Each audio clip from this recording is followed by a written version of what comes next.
Welcome back to the channel. My name is Brad, SuperCoach Pro. Today we're doing a round 15 team SuperCoach preview. So going into the week, yeah, I would have been nervous because I'm going to do some final trades, get my final upgrade done. I was just talking to lads in the group chat, and I've finally made my decision to bring in Zorko as F6, but I'll show you how I'm actually going to do that. But just quickly before I start, shout out to Ace Kebabs down in Mercer Street, Geelong. Went there last night, just after midnight. Did a big shift, a 10-hour shift last night. Listened to Shorty Supercoach, listened to his live stream Thursday night live, which he did to make up for the Wednesday stream. And not going to lie, it got me through my night. And then I listened to his other video, his preview going into the round. So thanks, Shorty, for that. It's nice listening to some other YouTube content, especially his. He's got some wild stories there, and the guys in the chat are pretty funny. So that got me through my shift, listening in one earbud. So that was nice. And yeah, Shorty, look, if you make it out tomorrow night, do let me know. I'll give you a message on Facebook or something like that to see if you're out and about. But yeah, just rest up, mate, because you seem a little bit under the weather at the moment. But now that that's all out of the way, I guess sucking to the side because that's what you actually came here for. But man, that HSP from Ace Kebabs, that was bloody amazing, honestly. It was good. So the side going into the round, it's actually okay for the buys. So I'll probably make this pretty quick. I've got to get ready for work in the next 5-10 minutes, which isn't great. And if we do another 10-hour shift, I'm going to be stuffed. So I'm really looking forward to tonight's game. If I can listen to that in one earbud in the radio, it'll give me some knowledge to watch how Kerno or listen how Kerno and Stewart go tonight. But my thoughts on my trade plans is I've got 7 trades left. I need 1 upgrade forward. And I'm a little bit torn on which forward to cull out of Revel and Fraser. Now, a good point on my Twitter was made that Revel could be axed or at least a sub risk when Ashcroft comes back from the ACL, which is due back soon. And then Fraser, well, his job security is probably a little bit better, you'd think, but you'd rather the extra score perhaps. Not that I need it. So kind of hoping Revel becomes sub, so it sort of forces my hand and I can just trade him anyway, not worry about his score. So what I'm looking to do, I need to get Fisher into the forward line as well, and I also need to make my defense be able to have some sort of cover. So now Garcia can get stuffed because he's been doing everything he can in the VFL most weeks and still can't get a gig. So he must have something against Ross Lyon.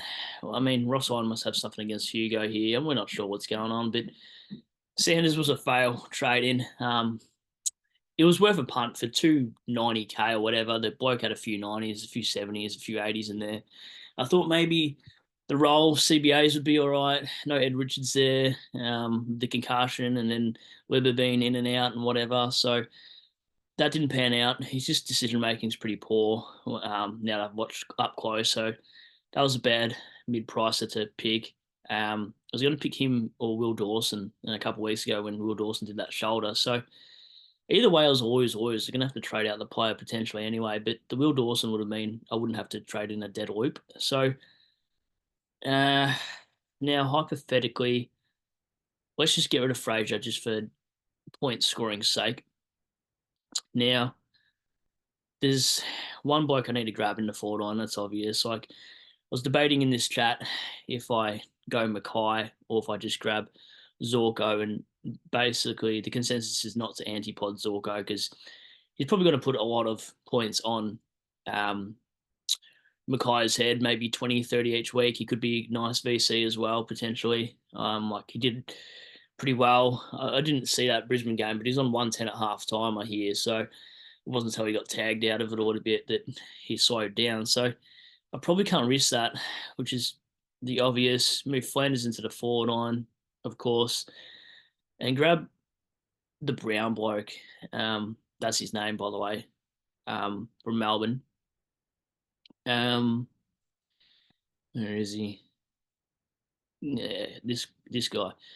Kind of brown. I don't know how to say it. I've never been good with English, to be honest. I was only good at math, and that's about it. Anyway, so he comes into the side. Now you're probably thinking, where are you going to bring in Fisher? So move down to the midfield. Fisher into the forward line, which is a must. Now it's probably a silly one for you guys, but I've got two options here. If you go to players I can afford, then you go, where is it? Selected to play. You got these guys with unstable job security. I mean, Davis is taking Draper's spot in the Fremantle lineup, so he's one bad game away from being dropped. I think he's a first-year player as well, maybe second year. And Logan Evans is like the mid-season pick, so he's taken Williams' spot.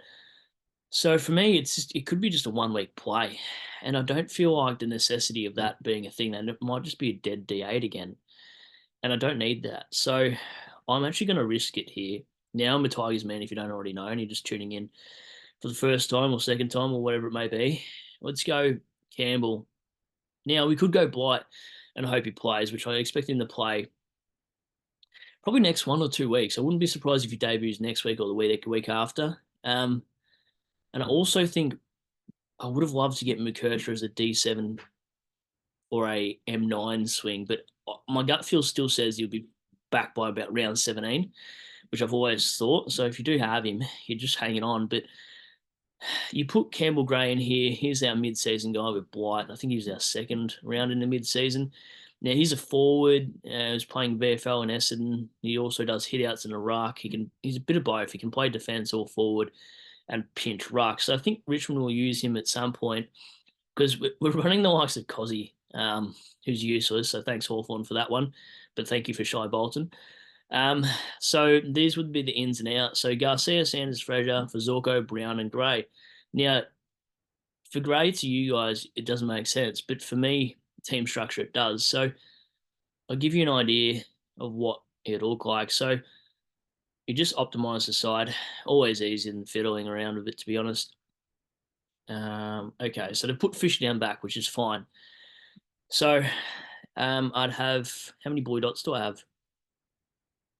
Legitimately none. So I got best 22. So it means the 4 worst scores drop out of my score, which is probably the week I need it, considering my butcher of the captaincy last week went awfully pear-shaped thanks to Fisher. So Fisher's a never again for me for VC and C option. I think Gorn's a safe option here, but I'm also tempted to go just bring him in, right? Like Zorko into Gorn would feel better than Gorn into Flanders or something like that. I mean, Gorn's probably a safe option. Worst case, he goes 100 against North, maybe. But maybe something as simple as that. Like you just bought in Zorko, you just paid all this coin. He just was going nuts when 110 at half time. So I'm thinking Zorko into Gorn at this point. His numbers are decent. If he gets a 120, I'll probably just lock onto it because I can't see anything else. A lot of people going Gorn into Sarong, but Sarong's been pretty flat the last 3 weeks for me. So what I was meant to get at is I needed to play Fisher forward after the buys. And if you have a look at this team on paper, whatever you want to call it, really, but so Fisher will come to the forward line. I'll bring the side a little bit just so you can actually see what's going on. So it means my forward line would consist of Flanders, Heaney, Zorko, Fisher, Jackson, and Curnow. Now that's a pretty strong forward line because people around here sort of got Simpkins, your I don't know, Jeremy Cameron's players I've been looking at too, mind you, Cozzy Pickett's, these kind of cheap players, F5, F6, Harley Reid, maybe people have kept onto them. So I'm hoping and get a little bit of bang from Buck in his forward line and get some big scores from the Curnow types, who's an absolute pod, mind you. I don't think he will be over the next few weeks, though. So then we will have players like Bont in there at some point next week, of course, Steele. So you're probably thinking, where's the cover in the long run? So completed backline. So this is what I'm running with in my head. So Stewart is equivalent to someone's F6. So I'm just going to run it like that because I've got no extra trade for that to be an option. So Stewart, I'm just classing as an F6. So backline's done. Midfield's done somewhat, like very questionable. I understand with Steele, Oliver, Green, but I just got 4 trades left. Like, what do you want me to do here? And then Ruck's done. Going for a pod ruck. I didn't go Grundy route, which I'm probably going to regret. But I just wanted to pick a few pods to end the season. Like, there's no point trying to go for all the commons now. What's he at? Like, he's an 11% of size. So, and Grundy's pretty highly owned. I'm pretty certain of that. So, Curnow, where are we at with you, mate? Sure, you're under 10%. 9%. There you go. Who's my other pod? Houston's probably not a pod anymore. That's probably my only two pods. That's a bit sad. In hindsight, I probably should have went LDU over Green and spent the extra 80, 90K, but it is what it is. Now, yeah, cover. This is what I was getting to. So let's say if one of these guys go out, with laid out, I can send Fish down back with the grey swing there. Fish can come on now. Obviously, now you're probably thinking, well, Gray's not going to play, but I've still got Rebel here. I've still got Dowling here who can swap with Brown. So that Brown DPP really helps. So even if he is named sub, I'll probably keep him anyway. So then I've still got the flexibility of one of these two guys to cover the forward line if Brown gets dropped. Worst case scenario, in a week's time, I've only got Revel and Dowling. That's fine also, but I think Gray will get a chance at some point. But this is just worst case scenario planning for my team. So I've got a spare defender in Fish to come to the forward line. Richards probably comes back in the next week or two, probably through the VFL, you'd think, with a foot injury like that. Personally, I think so. And then we optimise the side again. So we've got cover 4 deep BPP here, forward and back. We don't have any defender mid, so I'm probably going to look at trying to grab McKercher once maybe Revel makes some cash.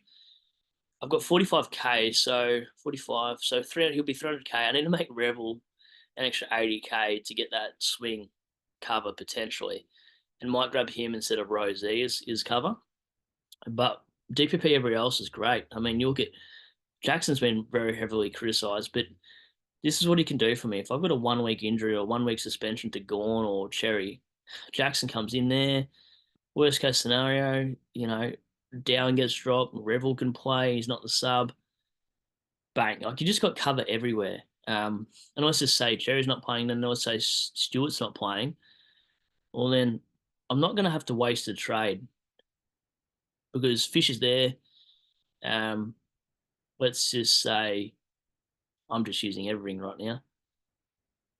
And then let's just hope that Richards plays at this point. But so I'll be struggling if 2 or 3 do miss. But what I'm saying is I've got enough cover and enough flexibility. It's probably one of the better DPP sides you'll see going around potentially. But I do expect Gray to get a handful of games anyway. So that's the team going into the round. Like I said, probably going to VC Zorko into Gorn.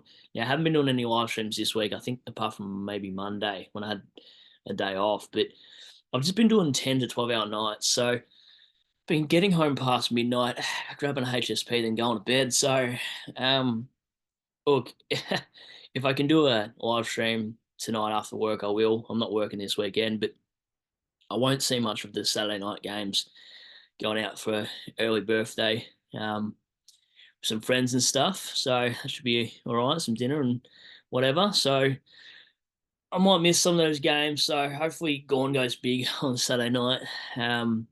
So it won't be any Saturday night stream, but hopefully a stream tonight, and then obviously Sunday night stream I'll be able to do after that game. So got any trade plans, just chuck them in the comments below. I've got to get ready for work. I start at 2. So I'll catch you later. Enjoy. Give us a like and a sub if you haven't already. Cheers.